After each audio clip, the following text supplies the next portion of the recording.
Mayong hapon sa tanan, welcome sa atong Catechism class dinhi sa One Voice Christian Fellowship sa Dakbayan sa Iligan ug ato kining gibuhat kining systematic doctrinal study, doctrinal class.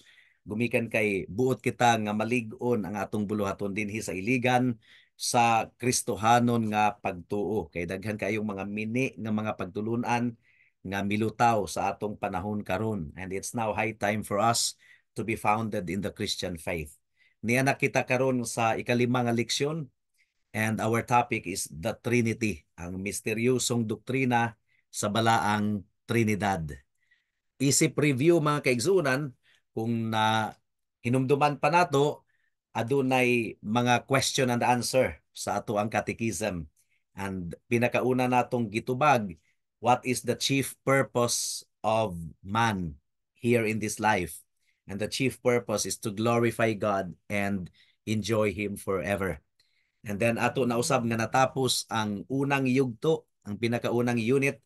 It's all about the authority, the inspiration of the Word of God as the only rule of Christian faith and duty. Question number 2 talked about the sufficiency of the scriptures. Igo na ang balaang kasulatan.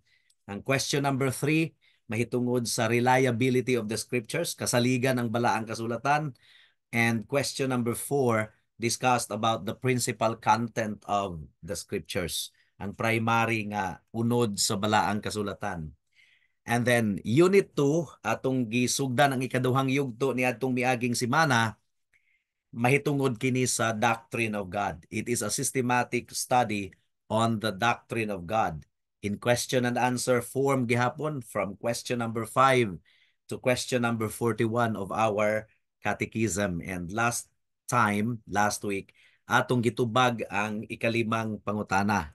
Now, as a review, ang giingon sa question number 5, what is God? Unsa ang Dios?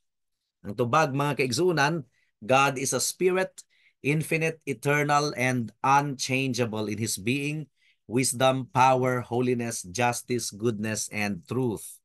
Ang Dios Espiritu walay kinutuban, walay katapusan, ug dili mausab sa iyang pagkasiya, kaalam, gahom, pagkabalaan, hustisya, pagkamaayo, ug kamatuoran. So that is God.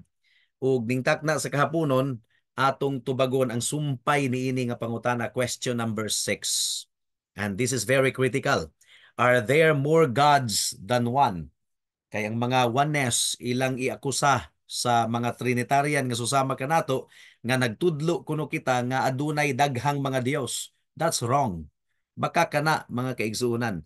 Aduna pa bay mas daghang mga Dios kaysa isa?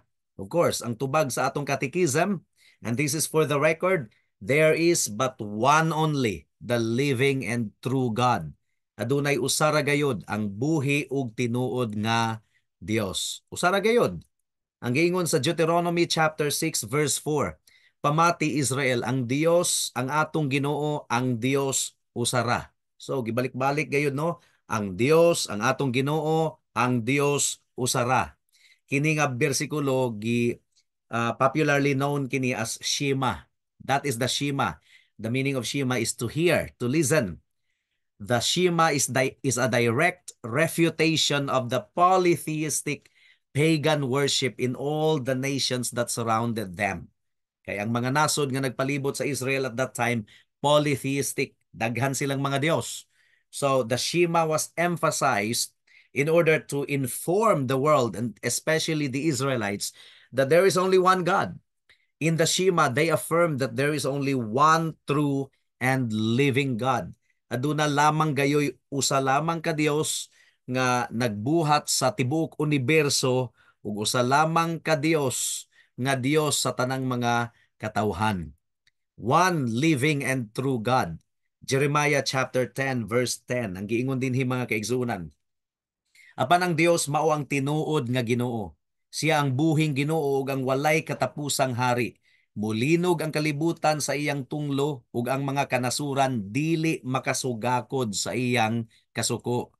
So gipakita ni Prophet Jeremiah dinhi nga ang Dios sa Israel, mahimayaon gayud kaayo ug gi-expose usab ni Prophet Jeremiah ang kabuang sa pagsimba sa mga Dios-Dios. Na unsa man kining mga Dios-Dios sa konteksto mo kini sila ang mga swerte-swerte, mga charms, mga dagon, mga anting-anting, mga supernatural help, kining niyang magpatagna sa mga manalagna, insulto kana sa Dios, gumikan kay ang Dios lamang ang nakakita sa atong kaugmaon.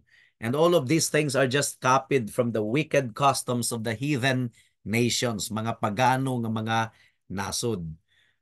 Kinahanglan nga makabaton kita og kahadlok sa tinuod nga Dios, nya dili nato pasuk-on ang Dios by resorting to these pagan practices, by giving glory to another which is due to him alone. And the good news mga kahigalaan is that ang Dios andam nga mupasaylo ug muluwas sa tanang mga tawo nga tinuod nga naghinulsol ug nagtuo lamang sa ngalan sa anak sa anak sa Dios nga si Hesukristo. Ang pagtuo nagikan kini sa pagpamati ug ang pagpamati gikan sa pulong sa Ginoo. Kung ang basihan sa atong mga pagtuo, mga sulti-sulti lang sa mga katigulangan, delikado ka na higala. Kinahanglan nga ang atong pagtuo pinasikad gayod sa nahasulat sa balaang kasulatan. Question number 7, ug mo kini ang pinakaunod sa atong pagtuon ning takna sa kahaponon. How many persons are there in the Godhead? Pila ka mga persona ang anaa sa usa ka Dios. Remember ha, usa lamang gayud ka Dios. Pero pila ka mga persona ang anaa sa usa ka Dios. Ang tubag, there are three persons in the Godhead: the Father, the Son, and the Holy Spirit. And these three are one God, the same in substance, equal in power and glory. Adunay tulo ka mga persona sa usa ka Dios, ang Amahan, ang Anak ug ang Balaang Espiritu, ug kining tulo usa ra ka Dios, susama ra sa kinaiyahan tupong sa gahom ug kahimayaan. So one in essence, one in substance, but one in substance and equal in power and glory. That's the doctrine of the Trinity. And the doctrine of the Trinity is foundational to the Christian faith.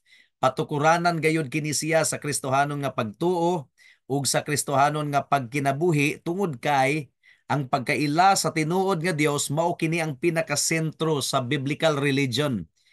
Ug ang Ginoo gipadayag gayud sa kinatibuk-an gayud sa Biblia isip Amahan, Anak ug Balaang Espiritu in the unfolding of the divine mystery.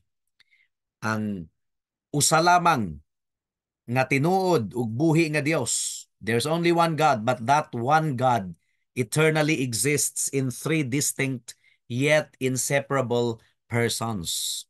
O gipamatud-an kini, gisuportahan kini sa mga creeds and confessions, sama sa Apostles' Creed, sama sa Heidelberg Catechism, sama sa Westminster Confession of Faith, ug uban pa nga mga confessions of faith, Savoy Declaration 1689 LBCF. So kini nga mga confessions of faith, mga kaigsunan, mga systematic presentation of the Christian faith nagkahiusa gayod sa pagsabot ug pagtudlo nga ang Dios usa lamang ka Dios, apan ang usa ka Dios adunay tulo ka persona. Bisan pa niana mga kahigalaan, ang doctrine of the Trinity wala gayud gihapon masabti sa daghang mga tawo karon. Partly because nagtinapulan siguro sa pagtuon sa pulong sa Ginoo. Wala nagbusisi, wala gayud nagsusi mga kaigsunan. So kinahanglan gayud nga magkugi kita sa pagtuon sa pulong sa Ginoo aron dili kita mailad sa mga kulto nga mga milutaw sa atong panahon karon. Now, unsa man ang biblical support sa doctrine of the Trinity? Sa tinuod lang, wala gayud ikaw mabasa, wala gyud kay mabasa nga pulong nga Trinity sa Bible. Wala na sa Bible. Gikoin lang na ni Tertullian in order to come up with word. Pero the word Trinity is not in the Bible. Pero ang unod sa pagtulunan sa Trinity, klaro kayo nga gitudlo sa balaang kasuratan. Ang unod, bisan og ang Trinity, di gyud nimo mabasa sa Bible, but the essence of the doctrine of the Trinity is revealed in both the Old and New Testament. Now, sa daang tugon, ang triunity, kining gitawag og triunity, allusion lamang ang ginabuhat. Unsa maning allusion, unsa man sa Bisaya? kining sa Tagalog paghalintulad, allusion, kining susama. So gialyod lamang, murag gipatapsingan lang. Sa Old Testament naay Trinity, klaro kaayo nga gitudlo ang Trinity sa Old Testament, pero sa patapsing lang nga pamaagi. Nganuman, ang pagpasabot dinhi, this is due in part to the preparatory nature of Old Testament revelation. Ang Ginoo mahigugmaon kaayo nga Dios ug masinabtunon kaayo nga Dios. Preparatory pa manggod ang Old Testament. Bali giandam pa ang mga katawhan, gianam-anam pa og padayag sa Ginoo ang iyang kaugalingon. Kay nasayod ang Ginoo nga dili pa pud andam ang katawhan nga modawat sa kinatibuk ang pagpadayag sa Ginoo sa iyang kaugalingon, mao nga iyang gianam-anam. Unsa may issue dito sa Old Testament? Sa Old Testament mga kaigsunan, wala pa gi-reveal, wala pa gipadayag sa Ginoo ang iyang kaugalingon fully, as fully, wala pa niya gipadayag kinatibuk-an all that he intended to reveal throughout redemptive history. Gikinahanglan nato ang bagong tugon in order for us to understand fully the doctrine of God. Gikinahanglan nato ang bagong tugon aron atong masabtan ang daang tugon. Kay ang daang tugon preparatory pa to sa Ginoo sa iyang mga katawhan alang sa bag-ong kasabutan. So preparatory pa. Ingon ana ka masinabtunon ang atong buhi nga Dios. Ang issue manggod sa Old Testament, i-emphasize gayod sa Dios nga usa ra gyud ang Dios. Dili polytheist but monotheist. Monotheism. Kay ang nagpalibot nga mga nasod sa Israel nagsimba sa daghan kayong mga Dios-Dios. Mao nga ang gi-emphasize gayud sa Ginoo sa daang tugon that God is one, monotheistic.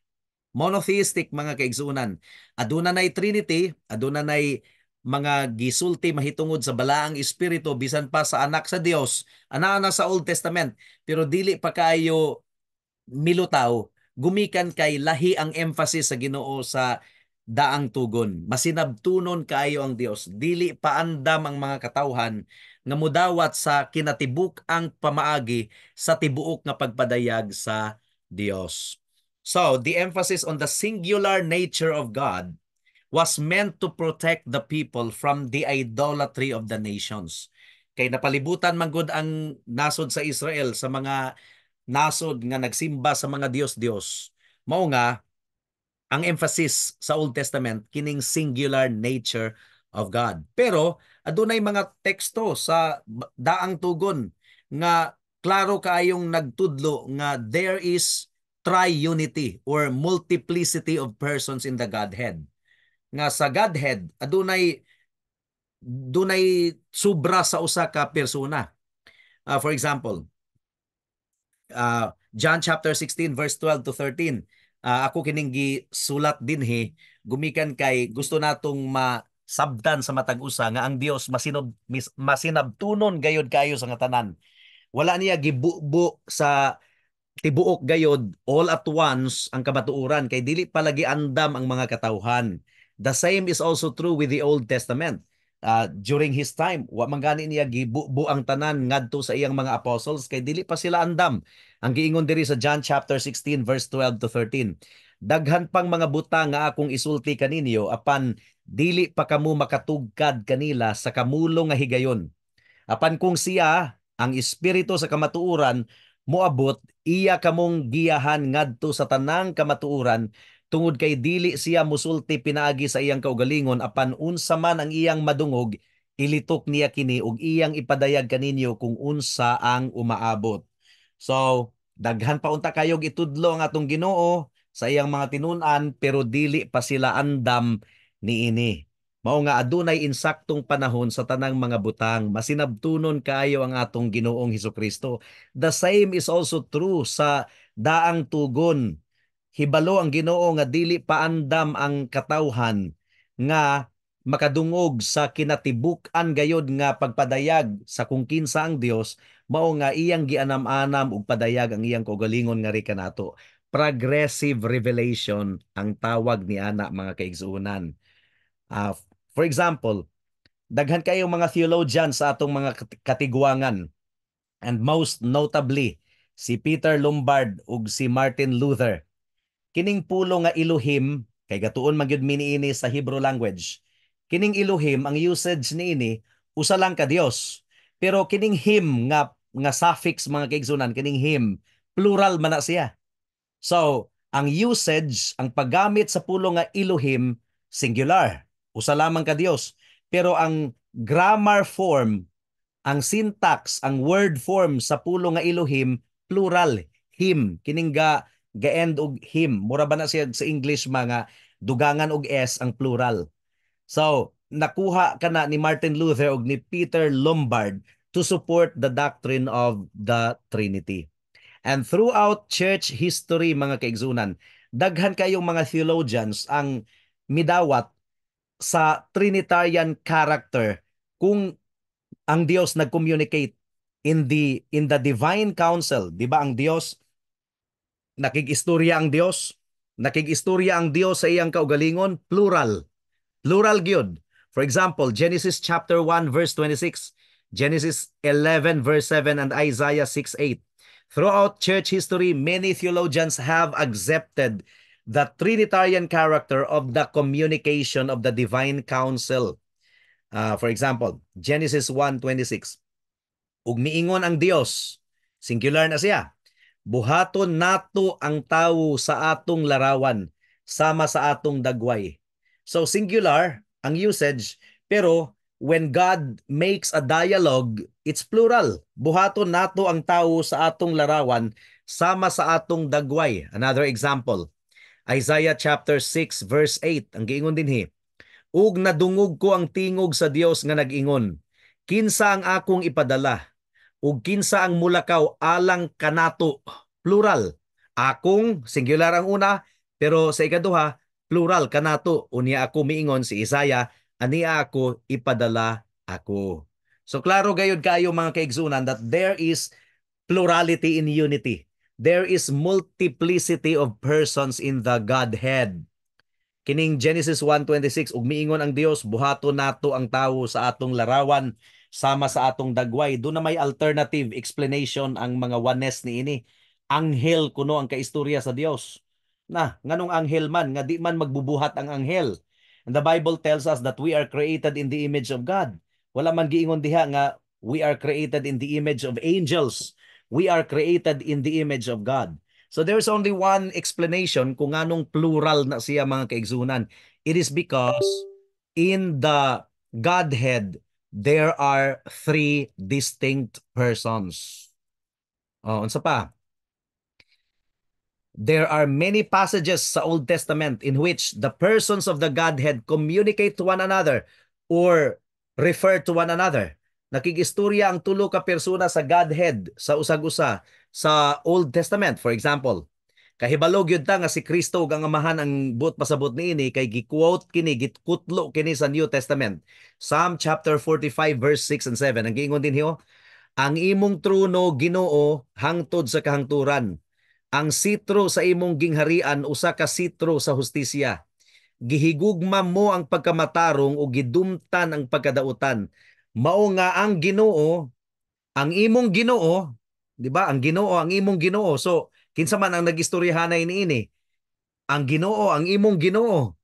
So, it appears nga murag duha ka Ginoo ang nag-inistoryahanay. Pero usa lang ka Ginoo, pero duha ka persona ang nag-istoryahanay niini. Mao nga ang Ginoo, ang imong Ginoo, nagdihog kanimo og lana sa kalipay, labaw sa imong kauban. Now, giunsa nato pagkahibalo nga ang Amahan ug ang Anak ang nagkaistoryahanay niining Psalm chapter 45 verse 6 to 7. Nasayod kita gumikan kay sa Hebrews chapter 1 verse 8 and 9, gikutlo kini to refer to the Son of God. Si Kristo di ang but pasabot niini. Si Kristo ug ang iyang amahan, dili. Ang amahan nakig-istorya sa iyang anak nga si Hesukristo. O apan mahitungod sa anak, siya nag-ingon, ang amahan nag-ingon mahitungod sa anak, giun sa pag-address sa amahan ang iyang anak. Ang imong trono Ginoo hangtod sa kahangturan, ug ang sitro sa pagkamatarong mao ang sitro sa iyang gingharian. So this is a quotation from Psalm chapter 45. Gihugugma mo ang pagkamatarong ug gidumtan ang pagkawalay pagtamod sa balaod. Mao nga ang Ginoo, Ang imong Ginoo nagdihog kanimo og lana sa kalipay labaw sa imong mga kauban. So this is a strong proof, mga kaigsunan, of the Trinitarian character of God in the Old Testament. Bisan pa og patapsing lang ang Trinity sa Old Testament, pero naa gihapon.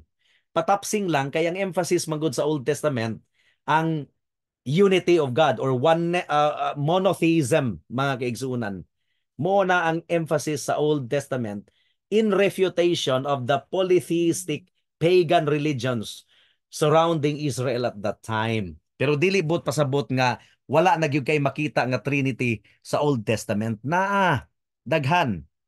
Of course, sa New Testament, klaro kayo. Zechariah chapter 2 verse 8 to 11.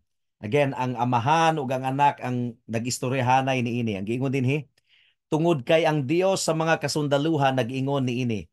Human sa himaya, iya akong gipadala batok sa mga kanasuran nga nangawat kanimo. Tungod kay siya nga manghilabot kanimo, manghilabot sa mansana sa iyang mata.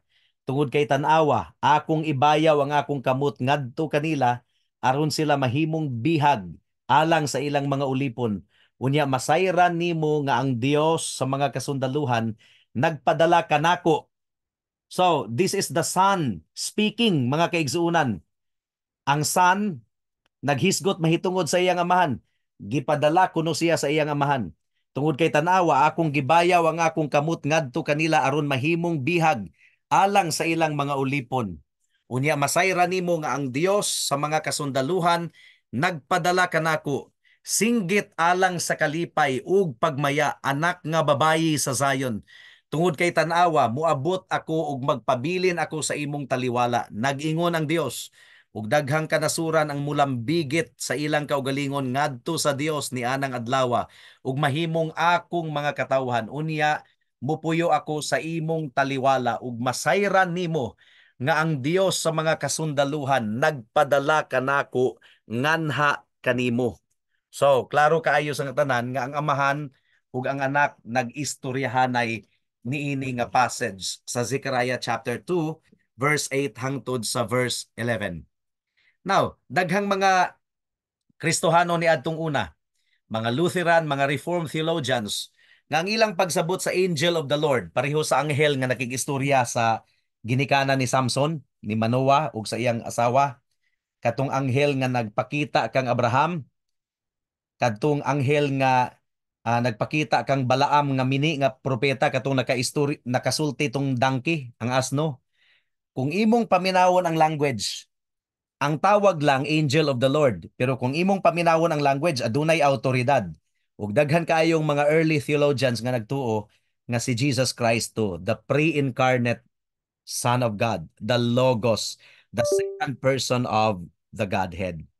And then, the revelation of the Spirit of God in the Old Testament as distinct from the Father. Isaiah chapter 63 verse 16, it talks about the Spirit of God. Pero lahi siya nga persona sa amahan. And it is also distinct from the Son. Psalm chapter 2 verse 7, Proverbs 30 verse 4, kini nga mga bersikulo nga naghisgot mahitungod sa balaang espiritu as distinct person, persona gayod, distinct from the Father and the Son, nagpamatuod kini nga sa Old Testament gitudlo na gayod ang kining gitawag og multiplicity of persons in the Godhead. Unsa man ang papel sa balaang espiritu? According to Genesis chapter 1 verse 2, ang balaang espiritu mao ang agent of creation. Siya ang nag-sustain, siya ang gahom, siya ang nagpadayag, siya ang nag-apply sa pulong sa Ginoo sa kasing-kasing sa mga katawhan. So, the application of redemption in the Old Testament. The Holy Spirit is distinct from the Father and the Son. Karon mudangat na kita sa mga ebidensya sa bagong tugon. When we come to the New Testament, we see the mystery of the Trinity more clearly unfolded sa pagbunyag sa atong Ginoong Hesukristo, sa pagbautismo sa atong Ginoong Hesukristo. Ang tulo ka persona sa usa ka Dios present sa baptism sa atong Ginoong Hesukristo. The Father speaks about the Son while the Spirit descends upon the Son. So, uh, Ang amahan, ang tingog sa amahan na dungog, syempre ang anak si Jesus, siya ang gibunyagan, gibautismuhan, ug ang balaang espiritu mikunsad kaniya sama sa hulagway sa salampati. And additionally, the persons of the Godhead are specifically mentioned alongside one another in the New Testament. So, dungan nga gihisgutan ang tulo ka persona sa usa ka Dios sa daghang mga passage sa Bagong Tugon. For example, Luke chapter 1 verse 35. This verse alone talks about the Father. It also talks about the Son of God, and it talks about the Holy Spirit. O, tanawa o. Ang anghel mitubag ug miingon kaniya. Si Maria ang kaistorya sa anghel niini. Ang balaang espiritu mukunsad nganha kanimo. So it talks about the Holy Spirit. Ug ang gahom sa pinakahataas, ang amahan kini. Ug ang gahom sa pinakahataas mupandong kanimo. Ug niana usab nga rason ang balaang bata, si Jesus kini, pagatawgong anak sa Dios. So the three persons of the Godhead are mentioned in this one verse, Luke chapter 1 verse 35. Daghan pang ingon-ini nga mga bersikulo sa Bagong Tugon. Luke chapter 3 verse 21 to 22. Ang giingon din karon sa dihang nabautismuhan ang tanang mga tawo, nabautismuhan usab si Jesus ug samtang nagampo siya, naabli ang langit ug ang balaang espiritu mikunsad ngadto kaniya sa pisikal nga hitsura sama sa salampati. Ug ang usa ka tingog na dungog gikan sa langit, ikaw ang akong hinigugmang anak, kanimo may kalipay ako. So, the Father, the Son, and the Holy Spirit present sa pagbunyag sa atong Ginoong Hesukristo. And then the baptismal formula sa Matthew chapter 28 verse 19. Usa lang ka Dios, tulo ka persona. Mao nga sa pagpanglakaw ninyo himuang mga tinun-an ang tanang kanasuran, bautismuhi sila sa ngalan sa Amahan ug sa Anak ug sa Balaang Espiritu. Usa lang ka ngalan pero tulo ka persona, Amahan, Anak ug Espiritu. Nausab kini sa 1 Peter chapter 1 verse 2. Ang gingon din mga kaigsuonan, sumala sa nagunang kahibalo sa Dios nga Amahan, pinaagi sa nagahinlo nga buhat sa Espiritu, so the Father and the Spirit, aron musunod kang Hesukristo ug mawisikan sa iyang dugo. Hinaot nga ang grasya ug kalinaw modaghan og duro diha kaninyo. So, one verse nagahisgot sa tulo ka persona sa Godhead, sa Trinity. That's the evidence sa New Testament mga kaigsuonan. Dugang pa, 1 Corinthians chapter 12 verse 3 to 4. Ang giingon din mao nga akong gipahibalo kaninyo nga walay mamulong pinaagi sa Espiritu sa Dios. So it's the Holy Spirit and the Father nga moingon tinunglo si Jesus o gihisgutan si Jesus. Ug walay makasulti si Jesus Dios gawas lang kung pinaagi sa balaang Espiritu. Karon adunay nagkalain-laing mga matang sa mga gasa apan susama lang nga Espiritu. And then 2 Corinthians chapter 13 verse 14. Ang giingon din ang grasya sa Ginoong Hesukristo ug ang gugma sa Dios ug ang pakig-uban sa balaang Espiritu maanaa kaninyong tanan. So the Father, the Son, and the Holy Spirit are mentioned in these passages. And then sa Matthew, Mark, Luke, and John, sa Gospel, ang Amahan nagampo ngadto sa iyang ang anak nagampo ngadto sa iyang amahan sa daghang mga occasions nga na-record ug nagpamatuod gayod nga ang anak distinct person from the father. Ug ang amahan ug ang anak dili sila ingon nga pareha sa gitudlo sa oneness nga ang amahan si Jesus lang. Si Jesus magpakita ingon nga amahan, si Jesus magpakita ingon nga anak, si Jesus magpakita ingon nga balaang espiritu. So usara gyud modalism ang tawag ni ana. Wrong. Di gyud na mao'y gitudlo sa Biblia. Ang gitudlo sa Biblia usa lamang gayud ka Dios, pero kanang usa ka Dios adunay tulo ka persona, magkalain-laing persona, pero equal in power, equal in substance, equal in glory, mga kaigsunan. Modalism ang tawag ni ana. Kulto kana. Mao kana ang mga gitudlo sa Oneness Pentecostal. Kinsa man na sila? Mga United Pentecostal Church of Christ. Kinsa pa? Mga INC, mga Iglesia ni Manalo. Kinsa pa? Mga Jehovah's Witnesses. They do not believe in the Trinity. Rather, si Jesus ang Dios nga nahimong tawo ang walay katapusang anak sa Dios, in perfect unity and yet distinct from His Father and the Spirit. Ug gisulti gayud kini ni Jesus explicitly of all three persons of the Godhead in His discourse. Gikan sa John chapter 14 hangtod sa verse 16, ang tulo ka persona sa usa ka Dios gihisgutan gayud ni Kristo diha sa John chapter 14 hangtod sa chapter 16. The divine personhood of the Spirit is taught throughout the pages of the New Testament. Ang balaang espiritu po, daghan kaayong gahisgot mahitungod sa balaang espiritu sa New Testament. Kining mga examples diri di lang nato basahon kay taas na kaayo.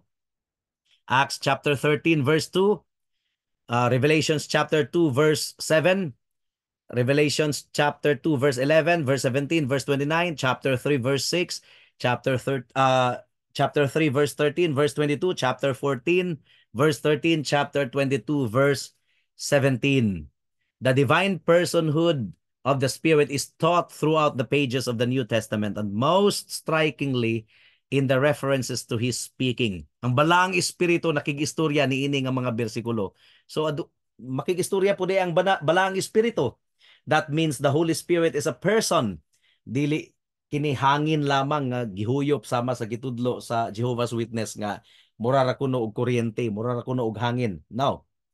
Ang giingon ni ini nga mga passage, the Holy Spirit says, the Spirit said through, and as the Spirit says, they are common ways in which the Old Testament citations are introduced in the New Testament. Kung basahon nimo kana nga mga bersikulo sa Old Testament, ang Dios ang namulong. Pero kung imong basahon ang New Testament, ang pagpasabot, it is the Holy Spirit who speaks. Klaro kayo na sa tanan mga kaigsunan. So, kini lisod-lisod ni nga portion pero dili pwedeng atong laktawan. Ontological Trinity versus economic Trinity. Unsa ba na? Sa ba na? Makaon ba na? Dili. Ontological Trinity, it talks about the being. Ang economic Trinity, it talks about the respective functions or the respective duty. Economic. Sa being or ontology, okay, ang being, ang substance, equal ang Trinity. Father, Son, and Holy Spirit. Pero sa economic Trinity, kining papel nga ilang ginahimo, role nga ilang gibuhat, subordinate, dili sila equal. Ang amahan ang tigplano, ang anak ang tig-execute sa plano, ug ang balaang espiritu mao ang nagpanglihok sa kasing-kasing sa mga tao aron masabdan sa mga tao ang mensahe sa Dios. So lahi-lahi sila og duty. Kung duty ang pagahisgutan, dili sila equal. Economic Trinity ang tawag ni ana. Pero kung substance, being ang pagahisgutan, ontological Trinity, equal sila. Equal in power, equal in authority, equal tanan. Lahi-lahi lang sila og duty. Pareho gud sa usa ka kumpanya, posible nga equal ang tanang mga manager pero lahi-lahi og duty. Sa cabinet member sa President Marcos, daghang mga cabinet secretaries, lahi-lahi ang function, posible nga dunay duty nga minus kaysa sa uban pero pareho ra sila nga cabinet secretary. Pero warning mga kaigsuonan no, wala gayoy illustration nga perfect alang sa doctrine of Trinity. Mao nga it's very futile to come up with a perfect illustration kay imposible gayud kana. The New Testament speaks both of the eternal divine equality, ontological na, between the Father, Son, and Spirit, and of the functional subordination, economic Trinity na, of the Son to the Father in the work of redemption that He performed as the incarnate God-man. Ang mga theologians nagkasinabot sa ilang pagbansag sa kalainan sa duha nga term as ontological Trinity and economic Trinity. Now, kung doon na mo yung mga pangutana, don't hesitate to message me sa Facebook, Jeremiah L. Hangad, or sa cellphone 0935-744-3030 para atong matubag. So unahon nato og pagpasabot kining ontological Trinity. It describes God as He is in Himself, ang substance sa iyang pagkadiyos. In the ontological Trinity, there is absolute divine equality without any subordination of being. Kung being ang pagahisgutan, kinaiyahan sa Dios, walay subordinate sa ilang tulo. Equal sila tanan. Equal ang tulo ka persona sa usa ka Dios. Pero kung economic trinity, subordinate in duty. So, as to the being and attributes of God, the Son is absolutely equal to the Father. Ang Father omnipotent, makahimo sa tanan. Ang Son pod omnipotent. Ang Holy Spirit omnipotent pod. Ang Amahan all-knowing. Ang anak si Jesus Christ all-knowing pod, nasayod sa tanang butang, and the Holy Spirit all-knowing gihapon. So equal sila in ontology, in being. Okay? Aniya pa kita sa ontological trinity. Example, sa sinugdan, John 1:1, sa sinugdan mao ang pulong, ug ang pulong kauban sa Dios, ug ang pulong Dios. So equal sila ontologically. John 8:58, si Jesus miingon kanila, sa pagkatinuod ako magaingon kaninyo, sa wala pa natawo si Abraham, ako mao ako. Gigamit ni Jesus ang language nga ako mao ako. Kung basahon nato sa Old Testament, ang Dios lamang ang adunay katungod nga mogamit ni anang ako mao ako. Pero gigamit ni Jesus, and thereby proving nga ang amahan ug ang anak wal mga kaigsuunan. Colossians chapter 1 verse 15. Siya ang larawan sa dili makita nga Dios, ang kinamagwangan sa tanang binuhat. So, He is the exact image of the invisible God. Verse 19, tungod kay gikalipay og duro sa amahan nga ang tanang pagkahingpit magpabilin diha kaniya. Si Jesus ang gihisgutan niini. Hebrews chapter 1 verse 3. Ug siya ang kahayag sa iyang himaya ug ang insaktong representasyon sa iyang kinaiyahan. So, Jesus Christ is the exact representation of the Father's glory. But pasabot, equal ang Father ug ang Son. Okay? Mudangat na kita sa economic trinity. While they are equal in being, pero pag abot sa ilang duty, subordinate, lain-lain sila og papel. The economic trinity describes the persons of the Godhead in God's external working.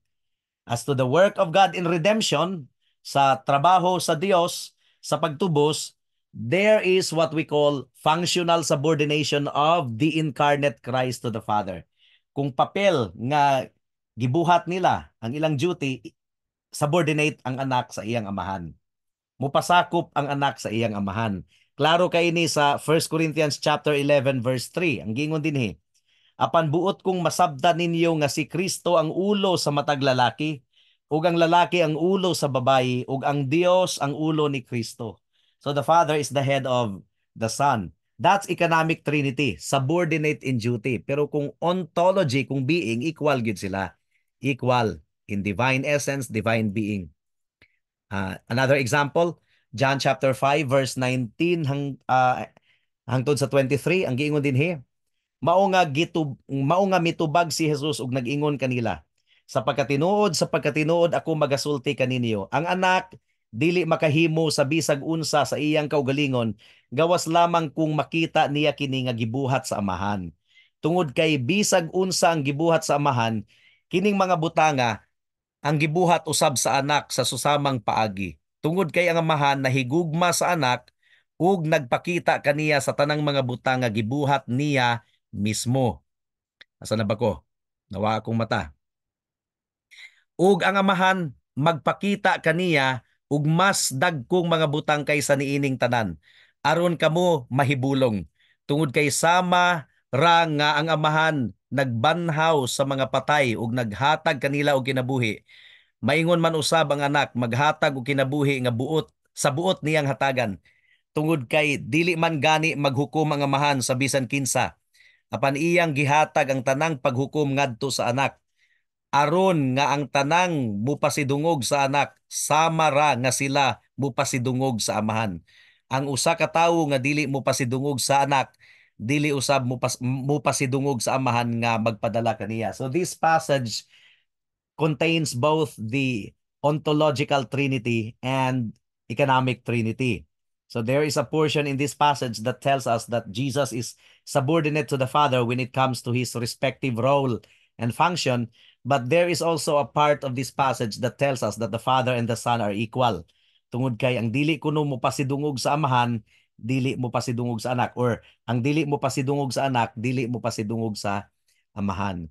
And this subordination in time, as Christ carried out the work of salvation, fulfilled the Father's commitment to send the Son and the Son's commitment to purchase our redemption that was in the covenant of redemption. Kining covenant of redemption, panagsabot kini sa amahan, anak ug balaang espiritu kanusa nahitabo in eternity past. Sa walay katapusan nga nangagi, eternity past. There is what we call covenant of redemption, mga kaigsuunan. Okay? This subordination in time has carried out the work of salvation, fulfilled the Father's commitment to send the Son, and the Son's commitment to purchase our redemption that was made in the covenant of redemption. John chapter 10, verse 17 to 18, ang giingon din tungod niini nga hinungdan ang amahan na higugma kanako, tungod kay akong gitugyan ang akong kinabuhi aron ako kining kuhaon pag-usab. Wala pay nakakuha niini palayo kanako, apan ako kining gitugyan sa akong kaugalingon. Aduna ako'y autoridad nga mutugyan niini, ug aduna usab ako'y autoridad nga mobawi niini, kini nga sugo na dawat ko gikan sa akong amahan. I am actually speaking with little difficulty kay murag mihuot ang akong dughan for some reasons. Pero padayon kita, mga kaigsuunan. Okay, John chapter 12 verse 49, economic trinity. They are equal, yes, but they are subordinate in duty.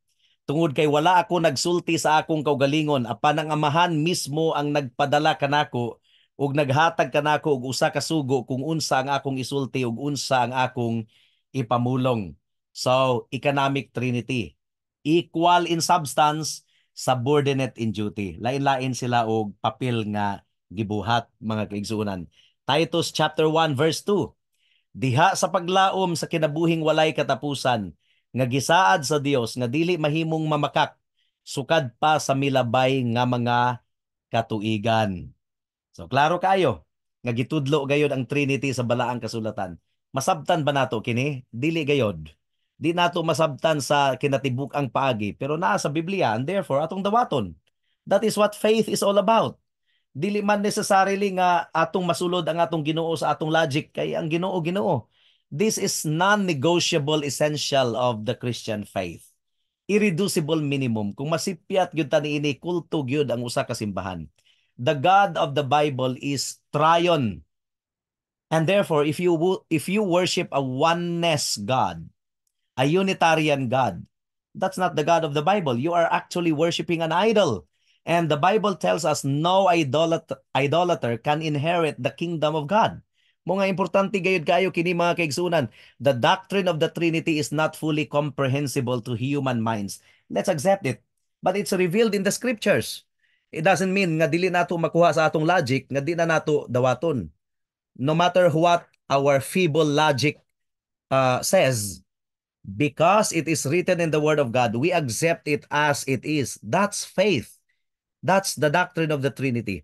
And the doctrine of the Trinity, along with the doctrine of the Incarnation, ang Diyos na himong tao, is one of the great mysteries of the Christian faith. This means that it exceeds the ability of finite human minds to fully grasp. Dili gayud nato kini matugkad, mga kaigsunan. Kay ang Dios Dios ug ang tawo tawo. If we treat the doctrine of the Trinity like some kind of math puzzle requiring only the right amount of ingenuity to solve, we will inevitably fall into one heresy or another. Muna nga ayaw na lang gyud na siya og tugkara og duro higala, kay di lagi gyud nato na siya matugkad. Ato na lang kining dawaton pinaagi sa pagtuo. There is nothing in creation that is a precise analogy to the doctrine of the Trinity.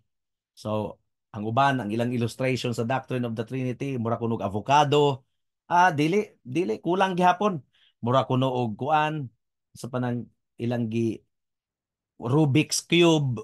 So daghan silang mga illustration sa doctrine of the Trinity. But no, dili gyud. Wala gyud illustration nga igo or insakto or 100% nga ma-illustrate ang doctrine of the Trinity. It's beyond our imagination.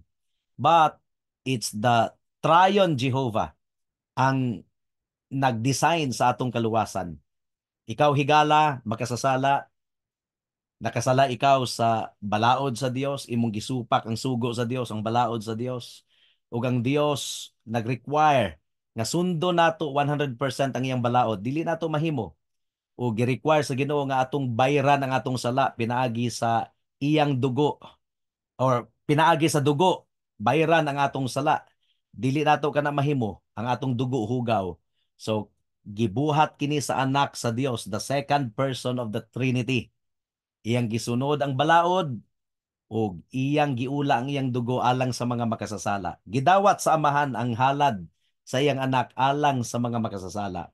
Ug ang balaang espiritu siya ang nagaabli sa atong kasing-kasing ug hunahuna aron atong masabtan ang atong panginahanglanon sa Dios ug maluluwas aron atong makita ang kahimayaan ni Kristo.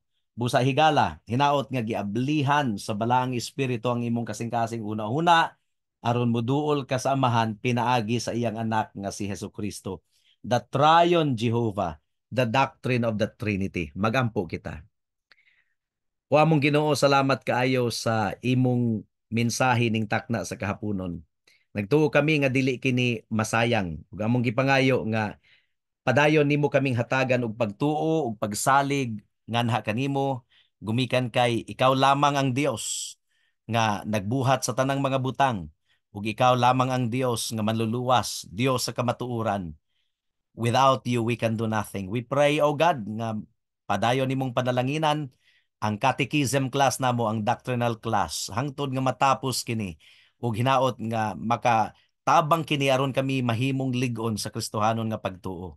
Nga dili basta-bastang mailad kun dunay mga mini nga pagtilunan nga mulutaw. Salamat o Dios. In Jesus name we pray. Amen. Daghang salamat sa pagpamati sa pulong sa Ginoo. God bless us all.